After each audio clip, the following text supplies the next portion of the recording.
Hello, everybody, and we're here to talk about the winners of semifinal one for Eurovision 2022. Who's moving on to the grand final? It's there on the screen, and we'll talk about it right now.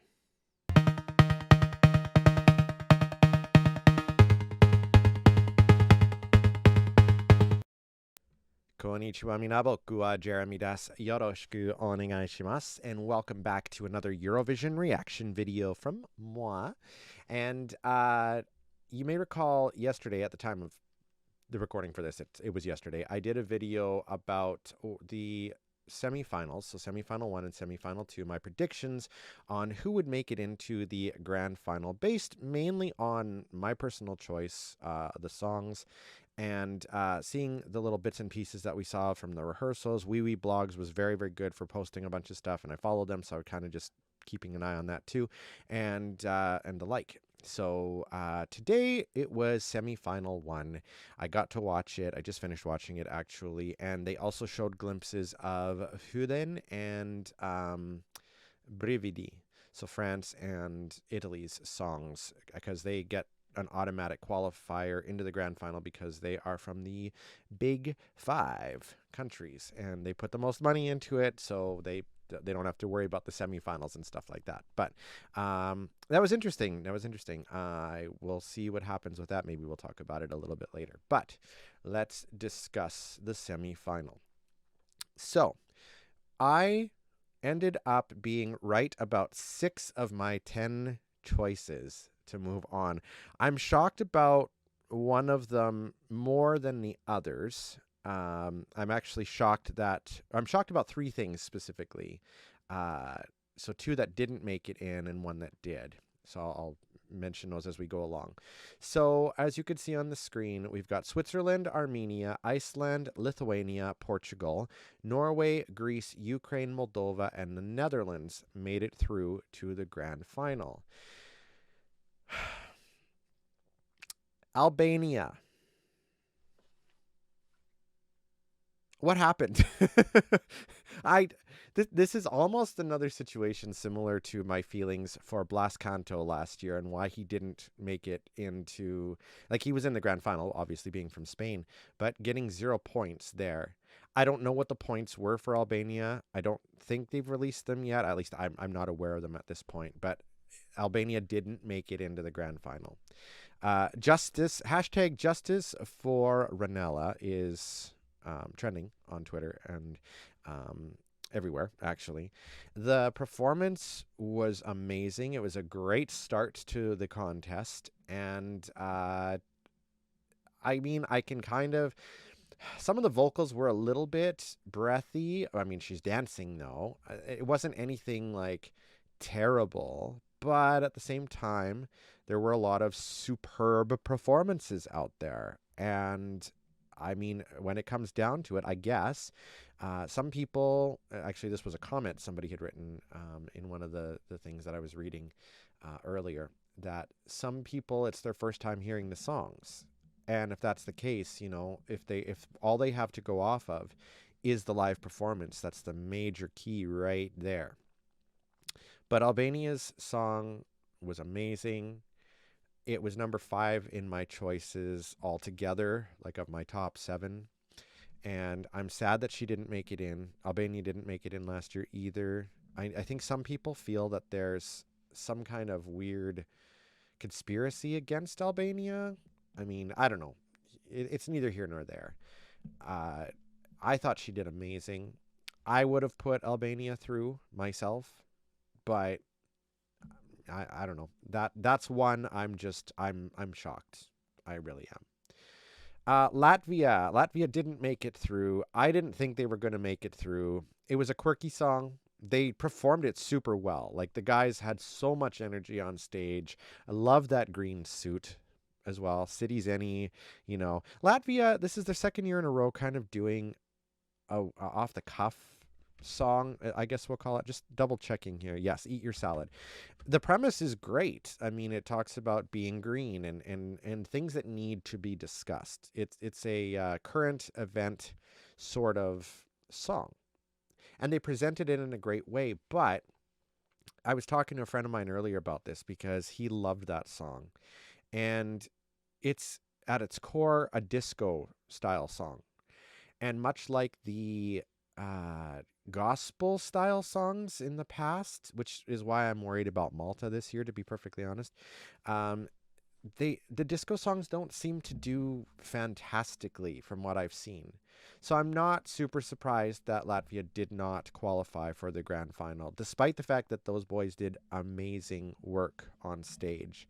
And again, it's odd, you know. I guess I falter in how I see how the public would rate these songs, because I kind of felt that maybe they would make it in. I mean, Moldova did, Norway did. They have quirkiness to them as well. But maybe some people just aren't taking the green side of things seriously. I don't know. I don't know exactly why. But anyway, Lithuania, I've mentioned before, is a song that I'm sentimental. Is that how she pronounces it? Sentimental, I think, is what the song is getting at. And it's a very drawn back, I would say 40s, 50s style song. Cocktail bar. Monica was flawless. I mean, I'll say that she did a great performance. She delivered beautiful dress. Just the whole thing was extremely classy, so I do agree with that. So I could see why she made it in, and yes, and her excitement was amazing too. They showed an interview, and she came in, and she was just super excited. So I love that. I can appreciate that. So bravo, Lithuania, bravo, bravo. The second one that I was honestly shocked, even though I said I felt that he should get through, was Switzerland. And it was because there was a lot of hate. Maybe not hate. Maybe that's not the best way. I would say Malta's got more hate, and I use the term hate, but really it's just people are saying that the lady from Malta, like, that's performer should have been in junior Eurovision, just with the dance moves and stuff. But whatever, however you may think, I mean, she's obviously in Eurovision, and I like the song for that. But we'll get to that another time. So Switzerland, though, I've liked this song from the beginning. Marius Bear has an amazing voice. He's got that really gruff, really gritty, really emotional delivery, and he pulls off the song very, very well. There were some really great projections that were being shown as well, and it's true. When I was listening to it, I started to tear up a little bit, and maybe it's just because of circumstances in my own life. Like, I lost my dad to COVID and stuff, and boys do cry. It happens, and it's perfectly normal, and it's got a really good message to it. But I am so glad that he made it in. I don't know how he's going to do in the grand final in the grand scheme of things, but, it could surprise us all. It's possible Switzerland could win. I mean, anything's possible. It really, really is. So, but good job. Good job, Marius. All right. Slovenia. I mean, it falls into the same category as Latvia. It's a disco song, literally called Disco. The boys delivered really, really well. They looked like they were having fun with it. They had the great camera angles and stuff. But again, it's a disco style song. There wasn't anything like super fancy about the delivery of it. Having the drummer up above the disco ball was neat, but it would have been neat to see the disco ball actually spinning. And maybe that was the intent if they would have had the kinetic sun working. I don't know. I would have to wonder if maybe a lot of these artists had counted on that kinetic sun working, and then it didn't. So I don't know. I don't know how to take it there. But they delivered a really good performance. But it was a strong semifinal, stronger than I thought it was going to be. So I still, in my mind, number 2 is actually the stronger, like the more competitive one, because there's a lot of strong entries in there. But again, comes down to the vocals and the performance delivery. So Slovenia, I didn't think they'd make it through. They didn't. So Ukraine, I mean, it was a no-brainer. Everybody knows that the bookies think that the Ukraine's going to win. These guys put on an amazing show. They absolutely owned the stage, and I give them props for that. As I said before, it's not one of my personal favorites.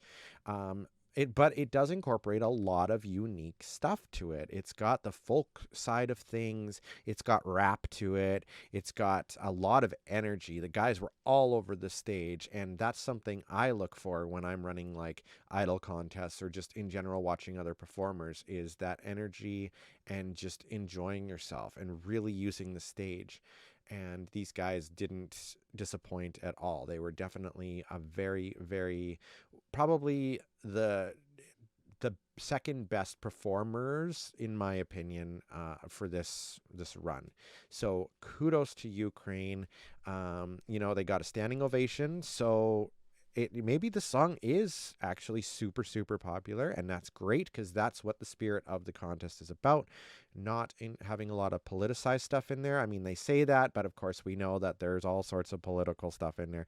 So if Ukraine wins because the song choice is strong and people really like it for the song, great. If it's just because of what's going on over there, I know I'm beating a dead horse here. I'm sorry, I keep saying it over and over again, but that's how I feel about it. So, Bulgaria. So this semifinal had the two rock bands that I actually enjoyed out of the rock bands. Bulgaria, as I've said before, gives me Foo Fighters. I was getting Rush, like the band Rush. I think they're Canadian, actually. Vibes from the drummer and like just in general too. They put on a great performance. I don't know why Bulgaria gets such hate.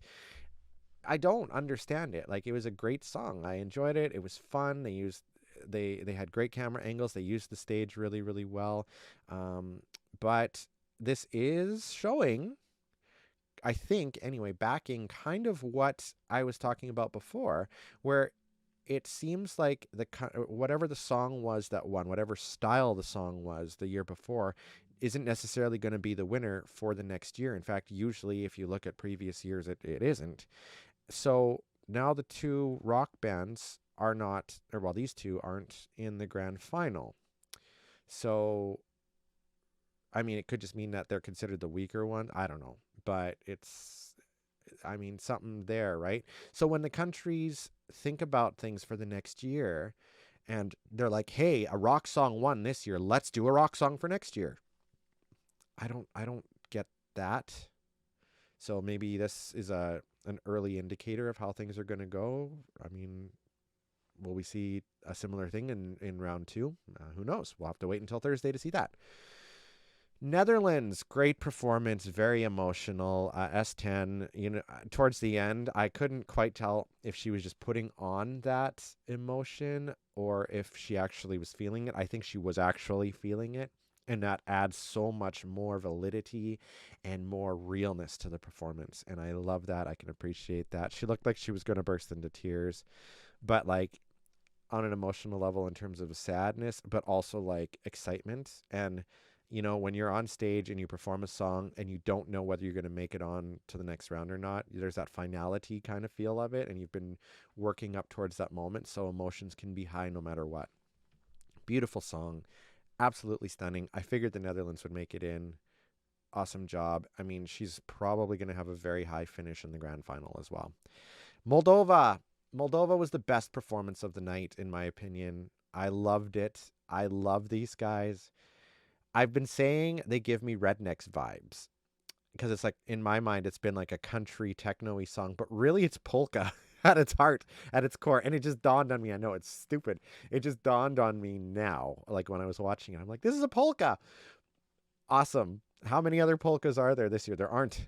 And this is just, it delivers something completely different. They used the whole stage. The energy level was amazing. These guys were just giving their all in the performance. So them and who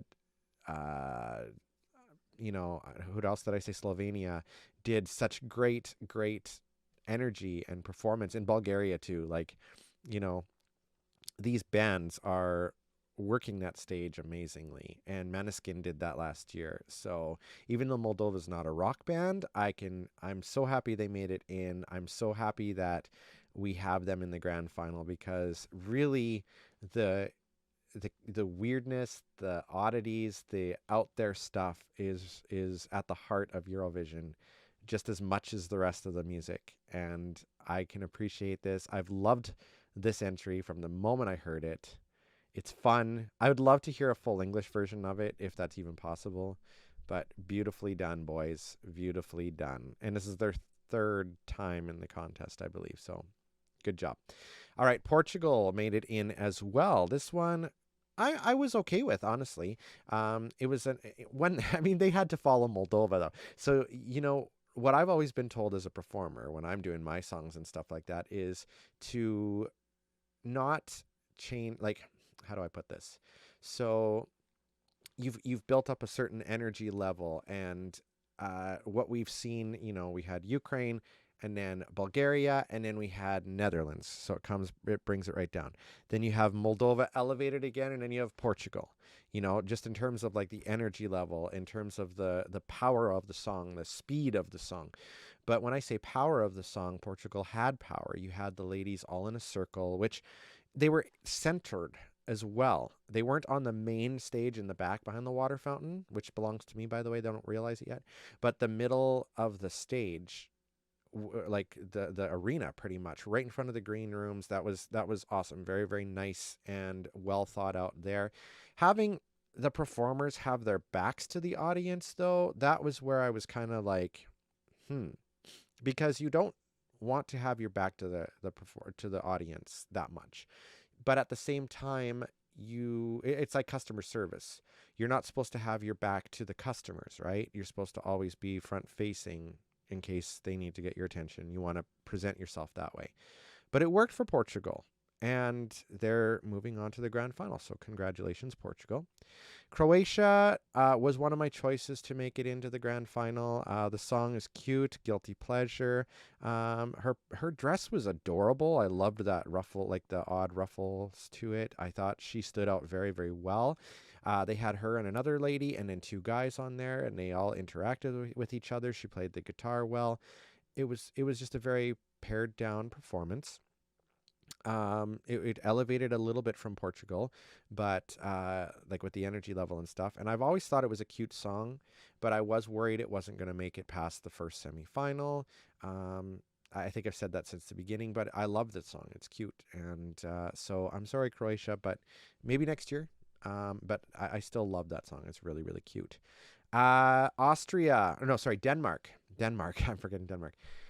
The other rock band, chick rock band, Ready. I liked their performance. I love how it starts out with the one lady on the piano solo, and then it builds up. But I do feel that it still suffers from the fact that the music is way too loud and overpowers the lead vocalist. And my brother constantly gets on my case when I'm doing my songs and stuff. And by no means am I professional in any way. You can go back and look at my upcoming, I just released a song called Modest Mansion with a double-decker Venetian carousel. I don't have access to professional recording equipment.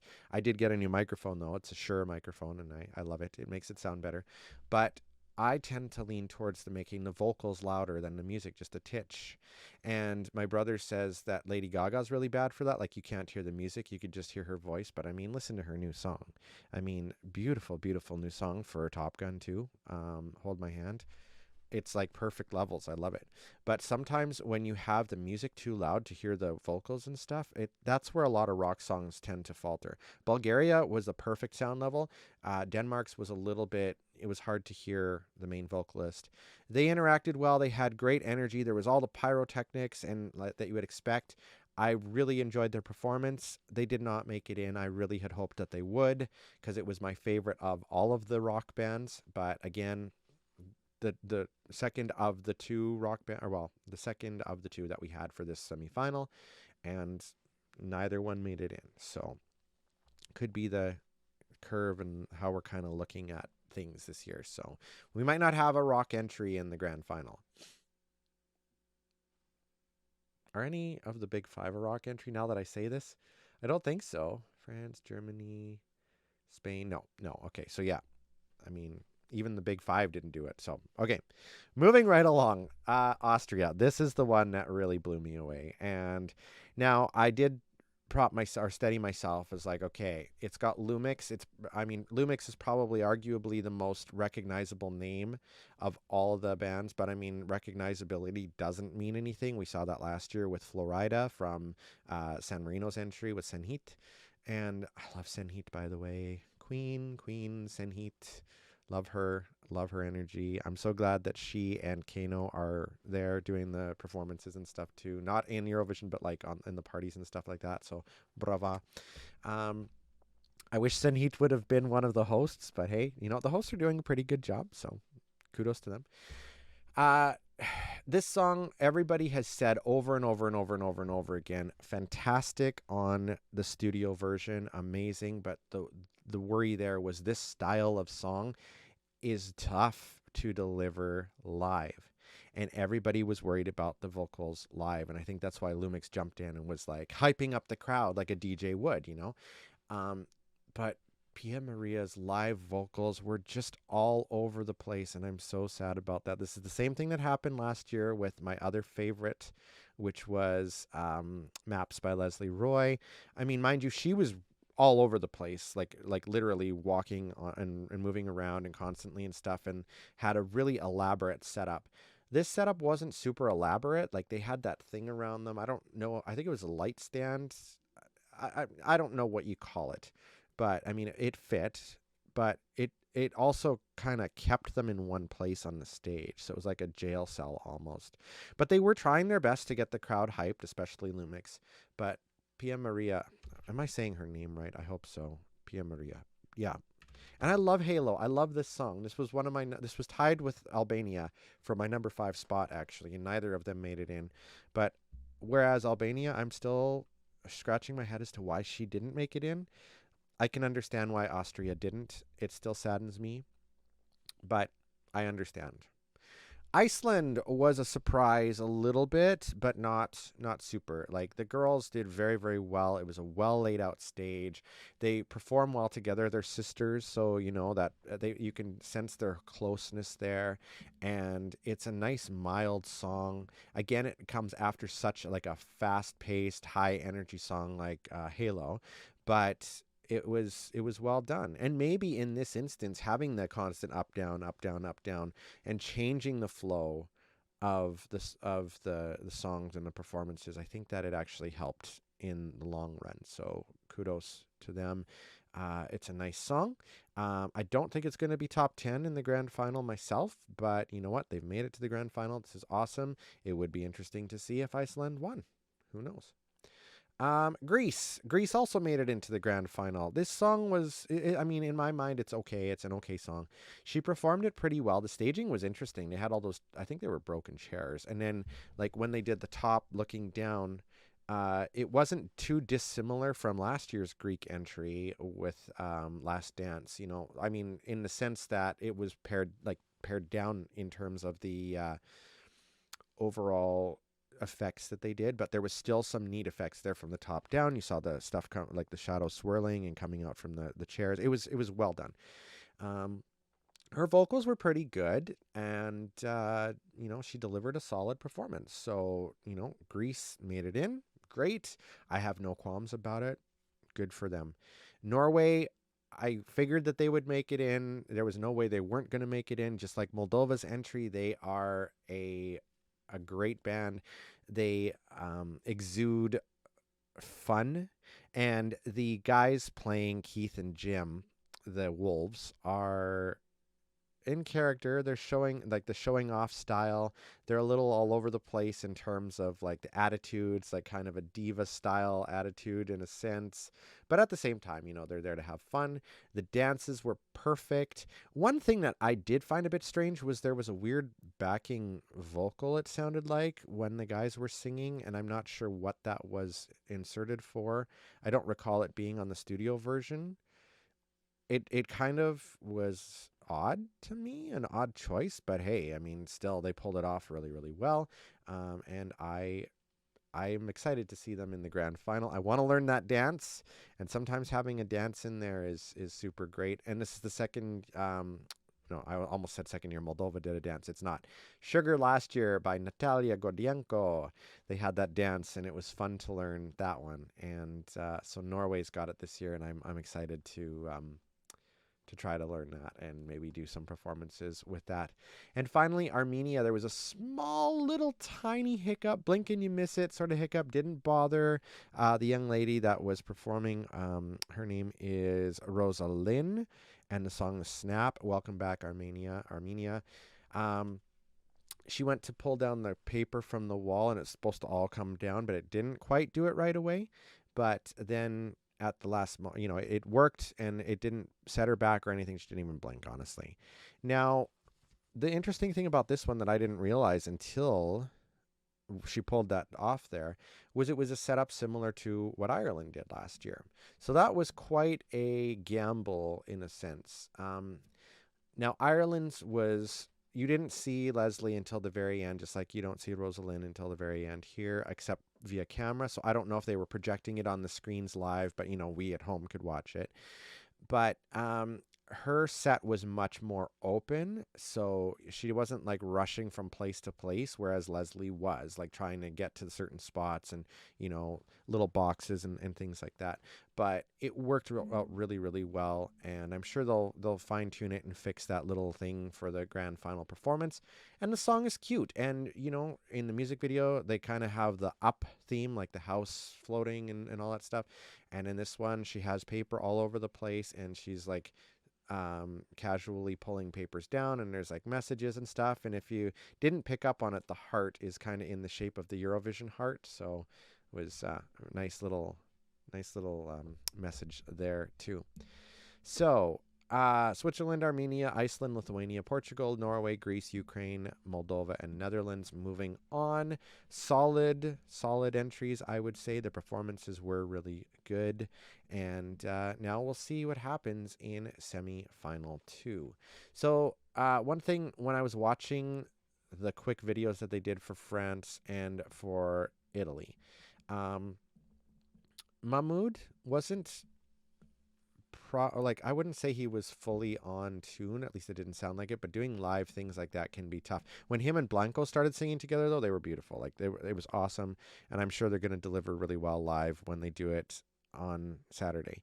Also with France, it was kind of off a little bit. The lead singer for the ladies, I don't know, she was off a bit, and Alvin kind of a little bit, but I don't know. We'll see how things go. Again, live is very different from studio version. And so you've got to have allowances for that. And every single person that performed for the semifinals or ever in Eurovision, they basically run into the same sort of thing. It sounds very different. And but they've done outstandingly, and I'm very, very proud of everybody.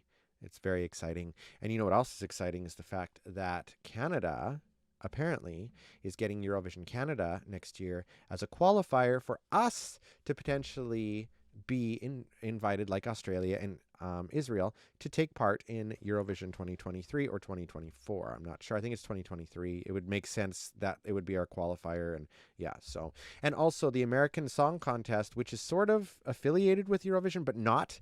It's like the States version of it. Oklahoma won a song called Wonderland by Alexa, so congratulations to them. I was really shocked because Michael Bolton was beaten out. There was a few recognizable names: Cisco, Michael Bolton, or no, was it Cisco? I think it was Cisco, Michael Bolton, Jewel, and there was another one I can't think of off the top of my head, but yeah, so very interesting, and lots of music all over the place. So, semifinal 2 is taking place on Thursday. I would like to know what you guys think about the winners for semifinal 1. Do you feel like I do, that Albania was robbed, quote unquote? And who do you think is going to win in the second semifinal? And do you think any of these entries will win the Eurovision Song Contest in the grand final? Or do you think it might be one of the big 5? Who knows? I would love to hear from you guys. Let me know down below. And I will see you guys probably Thursday after the second semifinal. So, have a great day, and let's keep the Eurovision train running.